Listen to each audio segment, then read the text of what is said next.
আমার মহাপ্রভু ব্যবস্থা করে দিলেন যে সবাই তো ওখানে যেতে পারবে না, তাই বৃন্দাবনটা কাছে নিয়ে দেই।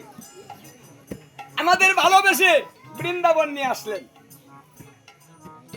ঘর থেকে বেরিয়ে বৃন্দাবনে চলে আসে। তাই আজকে আমরা এই নব বৃন্দাবন পেয়েছি, আমার মহাপ্রভু এনে দিলেন। পরিশ্রম নেই,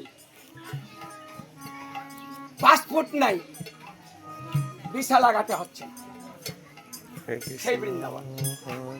তাই কথা বলে এই সুযোগটা নষ্ট করবো কেন? তাই আসুন আমার মহাপ্রভুর ভাবতত্ত্বে আসি।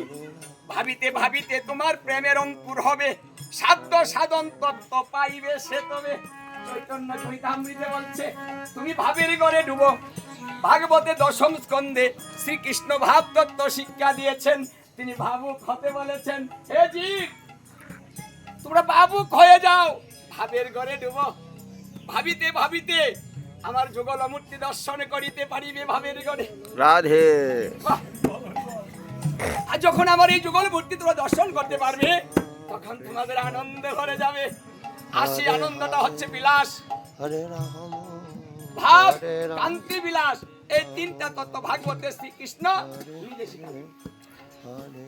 তাহলে ভগবানকে পাইতে বেশি কিছু লাগে না, এই তিনের মধ্যে থাকুন বাস।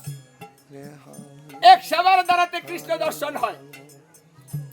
আমরা সেবায় আছি মধ্যাহ্নকালে। তাই বৃন্দাবনে বৃন্দাবন নবদ্বীপ সমান দুই পুরী, তাহাতে বিরাজ করে কিশোর কিশোর। তাই ভজনটা হচ্ছে পুরুষ এবং নারী দুই ভাগে। প্রথম ভজনটা শুরু করতে হয় পুরুষ দেহে, ভজনটা শেষ করতে হবে নারী দেহে। তাই সবাইকে নারী হতে হয়। তাই যারা বৃন্দাবনে এসেছেন, বৃন্দাবনে কোনো পুরুষ থাকে, সবাই নারী। তাই আজ এই বৃন্দাবনে আমরা সবাই একাকার। গৌর হরিবল। রাধে রাধে।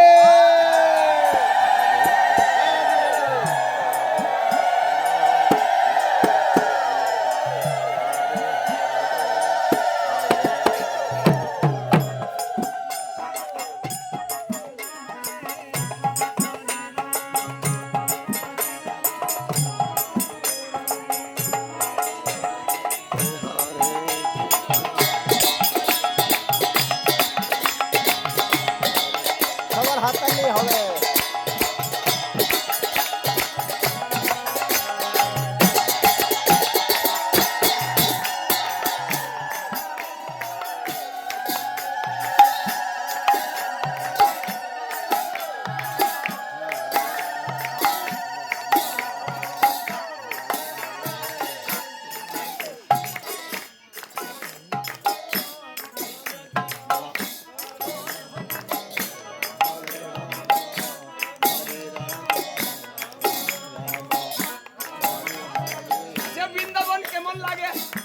আনন্দ। শাস্ত্রে বলছে মধুর মধুর বৃন্দাবন, কারণ এটা মধুর মতো স্বাদ। স্বাদ লাগে না? যদি স্বাদ না লাগবে তাহলে সেটা কেউ নিবে? কেউ বসে থাকবে? থাকবে না। সবাই বসে আছে স্বাদে। তাই যে দল ভালো পরিবেশন করিয়ে স্বাদ লাগাতে পারে, হ্যাঁ দল না, হ্যাঁ এই দল যখন উঠবে আমি তখন, হ্যাঁ কারণ